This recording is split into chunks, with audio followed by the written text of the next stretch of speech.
नेपाल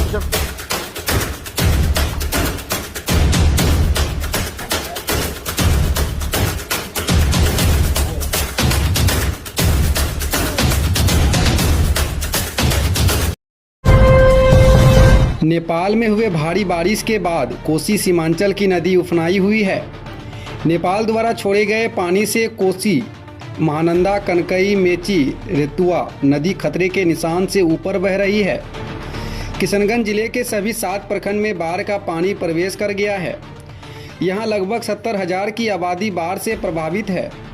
टेढ़ागाछ, दिघलबैंक प्रखंड में कई घर कटकर नदी में विलीन हो चुका है। चारों तरफ से पानी में घिरे होने की वजह से लोगों को खाने के लाले पड़े हैं। वहीं कई जगह लोगों ने सड़क जाम व प्रदर्शन किया। वहीं जिलाधिकारी विशाल राज ने बताया कि बड़ी संख्या में लोगों का रेस्क्यू किया गया है। सभी को जरूरी सुविधा मुहैया कराया जा रहा है। मामला की बाढ़ आया है, बाढ़ आने का अभी तक ना सीओ, बीडीओ, डीएम, सीएम कुछ नहीं आया है। कोई अभी तक लाभ नहीं मिला। भूख से मर रहा है बाल बच्चा। वहाँ है कि राशन पानी कुछ लिए उनको दीजिए, व्यवस्था करिए।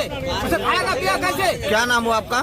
मेरा मुजाहिर नाम है। प्रॉब्लम आता है तो हमारा ग्रिड आप लोग सभी लोग इस बात से अवगत हैं कि यहाँ पर कल की तारीख में बहुत सारे पंचायतों में, बहुत सारे घरों में बाढ़ का पानी घुस गया था और अब काफ़ी ज़्यादा रिसीड भी कर रहा है। तो इसके लिए प्रशासन पूरी तरह से सजग रही और इसमें सभी स्टेक होल्डर्स, मैं आपको मीडिया बंधुओं को भी मैं इसमें शामिल करना चाहूँगा कि सभी के द्वारा मिलजुल के एक बहुत अच्छा काम इसमें किया गया। हम लोगों ने काफ़ी संख्या में रेस्क्यू भी किया है और जितने लोगों थे जो हम लोग स्थापित हुए थे उनको हम लोगों ने आवश्यक मदद भी मुहैया कराई है। इससे बहुत सारे लोग को उसमें जो नुकसान उनका है बहुत तरह कम भी हुआ है उनका। वहीं कटिहार जिले में भी अब नए इलाकों में पानी घुस रहा है। जिले के कुर्सेला प्रखंड की स्थिति काफ़ी भयावह है। महानंदा नदी डेंजर लेवल से भी ज़्यादा बह रही है। कोसी गंगा के इलाके वाले बराड़ी में कई गांव जलमग्न हैं। सैकड़ों लोग ऊंचे बांध, रेलवे स्टेशनों पर शरण लिए हुए हैं। वीआईपी सुप्रीमो कुर्सेला के बाढ़ पीड़ितों से मिलकर उनका दुख दर्द जाना और सरकार पर निशाना साधा और कहा कि नीतीश कुमार इस मुश्किल की घड़ी में अपनी जनता को छोड़कर दिल्ली चले गए हैं। वहीं सोमवार को कटिहार डीएम ने कुर्सेला के नदियों का मुआयना किया और कहा कि प्रशासन गंगा के जलस्तर पर नज़र रखी हुई है। जैसा कि आप अवगत हैं, गंगा नदी में जलस्तर में लगातार घटने का ट्रेंड जारी था और क्योंकि पहले गंगा नदी में पानी बढ़ा हुआ था इसलिए लोगों में चिंता था, लेकिन अभी क्योंकि गंगा का जलस्तर पिछले 1 वीक में लगभग 55 सेंटीमीटर कम हुआ है तो इसलिए पैनिक जैसा स्थिति नहीं है। वर्तमान में गंगा नदी में काफ़ी स्कोप है। जहाँ तक कोसी और ऊपर से आने वाले पानी का बात है, धीरे धीरे पानी का प्रवाह अगर आएगा तो गंगा नदी में वर्तमान में स्थिति पर लगातार नज़र हम लोग रख रहे हैं। सभी जगह पे फ्लड कंट्रोल के इंजीनियर लोग तटबंध पर निगरानी रख रहे हैं। किसी तरह पैनिक करने की आवश्यकता नहीं है। कहीं पर भी अगर किसी प्रकार की आसूचना आप लोगों को मिलती है तो जिला प्रशासन को कंट्रोल रूम में आप लोग सूचित करें, हम लोग उस पर त्वरित कार्रवाई करेंगे। पूरा सीमांचल में, कोसी में काफ़ी बड़ी संख्या में बाढ़ पानी आया है और जहाँ भी नज़र जा रही है वहाँ समुद्र के जैसे दिख रहा है। और ऐसे जगह पे सरकार को, प्रशासन को, सभी को मजबूती से जनता के रक्षा सुरक्षा के लिए खड़ा रहना चाहिए। लेकिन जानकारी मिला मुख्यमंत्री जी यहाँ के कार्यक्रम रद्द करके और दिल्ली चले गए हैं। अब दिल्ली किस लिए गए उसकी तो जानकारी नहीं प्राप्त है, लेकिन ऐसे समय में माननीय मुख्यमंत्री जी को यहाँ रहना चाहिए।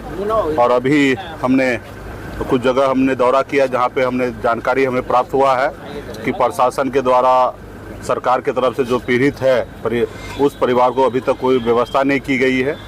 तो कुछ जगह सीओ से, एसडीओ साहब से हमने फ़ोन पे बातचीत किया है और व्यवस्था हमने कहा कि ठीक करने के लिए। लेकिन ये सरकार को सही से करना चाहिए काम। यहाँ पे हमें जो देखने के लिए मिल रहा है, पटना में हम लोग जब बैठते हैं सुनते हैं कि बाढ़ के समय में कोसी में खास करके सभी पीड़ित परिवार को सरकार के तरफ से बहुत सारा लाभ दिया जा रहा है, चाहे वो पन्नी हो, राशन हो, भोजन का व्यवस्था हो, लेकिन ये ज़मीन पे देखने के लिए नहीं मिल रहा है। तो मुझे लग रहा है कि ये सारी चीज़ें जो है वो पेपर पे है, इस पे सरकार को ध्यान देने की आवश्यकता है। और ऐसे समय में जो हमारे बाढ़ से पीड़ित परिवार है उनके साथ सरकार को, प्रशासन को, सबको मजबूती से खड़ा रहने की आवश्यकता है। खैर आने वाला समय में उम्मीद करते हैं कि हम लोग आएंगे तो निश्चित तौर पे ज़मीन से जुड़े हुए लोग हैं हम लोगों को पता है कि किस तरीके से हमारे लोग, गरीब पिछड़े लोग ऐसे जगह पर रह रहे जो बाढ़ से पीड़ित है। ऐसे लोगों के साथ हम लोग आने वाले समय में न्याय करेंगे। अभी सरकार से आग्रह यही है कि इसको बहुत ही गंभीरता से देखे और पीड़ित परिवार को मदद करें। पूर्णिया जिले के बाढ़ प्रभावित इलाके अमौर, बायसी, बैसा में कई गांवों में बाढ़ का पानी घुस चुका है। दर्जनों रोड बाढ़ में बह गए हैं, जिससे मुख्यालय से गांव का संपर्क भंग हो गया है। वहीं किसानों को इस बार दोहरी मार पड़ी है। इस बाढ़ में किसानों के कई एकड़ धान की फसल डूब गई है। सब्जी के पौधे पानी के वजह से गल गए हैं। है धान डूब गया है तो गाछ आ गया है तो धान का क्या वैल्यू रहेगा। धान खत्म हो गया, बैगन भी खत्म हो गया। कितना एकड़ में धान लगाए थे आप? 5 एकड़ में सब खत्म हो गया, बिल्कुल खत्म हो गया। 2 बीघा में बैगन लगाए थे, वो भी खत्म हो गया। सरकार की तरफ से कोई राहत या अभी तक कुछ मतलब नहीं सूचना आया है, कोई घोषणा नहीं हुआ? कुछ नहीं सूचना आया है। क्या होगा नहीं होगा, हम लोग बर्बाद हैं। ये कौन सा जगह है? ये चरिया भसिया है। ये भसिया। हाँ, लगभग कितना किसान का खेती होगा जो डूब चुका होगा? कम से कम 90% किसान का जो है खेत डूब गया है। धान का फसल डूब चुका है। धान का फसल 10% बचा है। कोई नहीं आया है, मुखिया भी नहीं आया है, प्रधान भी नहीं आया, तो एमएलए एमपी का तो बात छोड़िए, कोई नहीं आया। मुखिया जी नहीं पहुंचा? कोई नहीं पहुंचा है। स्थिति है उधर का? बांध का पानी बहुत है, धान डूब गया पूरा। वहीं नेपाल से सटे अररिया जिले में भी बाढ़ से हालात बेकाबू है। नेपाल के बारिश का पानी अररिया के निचले इलाकों में भर रहा है। जोगबनी रेलवे स्टेशन पर रेल पटरियों पर पानी आ गया था, जिस वजह से रेल यातायात बंद करना पड़ा। वहीं अब ट्रेन सुचारू रूप से चल रही है। वहीं नेपाल में एक बार फिर बारिश शुरू हो चुकी है। बताया जा रहा है कि नेपाल के पानी से एक बार फिर कोसी सीमांचल के नए इलाकों में खतरा मंडराएगा। सिटी हलचल न्यूज के लिए पूर्णिया से सरोज कुमार के साथ कुर्सेला से राजशेखर जायसवाल और बायसी से मनोज कुमार की रिपोर्ट। इस फेस्टिव सीजन को दें नई रौनक द बिग शॉप के साथ। हमारे न्यू कलेक्शन से शॉपिंग करें। Men's, women's, kids wear, footwear, suiting, shirting के बेहतरीन brands. The big shop, Kalibari road, Bhatta Bazar, Purnia.